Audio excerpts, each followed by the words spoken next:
আজকে আমি আমার মিনি কিচেনে বিরিয়ানি রান্না করবো, সেজন্য আমি পাত্রে জল ঢেলে দিলাম এবং তারপরে দারচিনি, তেজপাতা আর এলাচ দিয়ে দিলাম এবং লবণ দিয়ে দিলাম।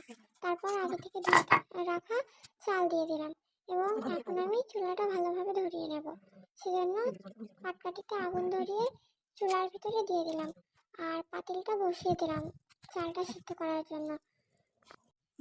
এরপর আমি ঢাকনা উঠিয়ে দেখে নিলাম চালটা সিদ্ধ হয়েছে কিনা। তারপর আর কিছুক্ষণ ভাতটা সিদ্ধ হতে দিয়ে আমি নামিয়ে নিলাম। তারপরে চুলার ভিতরে টমেটো, পেঁয়াজ, রসুন আর ঝাল দিয়ে ওর ভিতরে গুঁড়ামরিচ, হলুদ, জিরা গুঁড়া, লবণ আর দুধ দিয়ে দিলাম। তারপরে দিয়ে সিদ্ধ করা ভাতটা ওর ভিতরে দিয়ে দিলাম। তারপর অনেকক্ষণ নেড়ে দমে বসানোর জন্য রেখে দিলাম। তারপর দমে বসিয়ে নিয়ে সেটা নামিয়ে রেডি হয়ে গেল আমাদের মিনি কিচেনের বিরিয়ানি।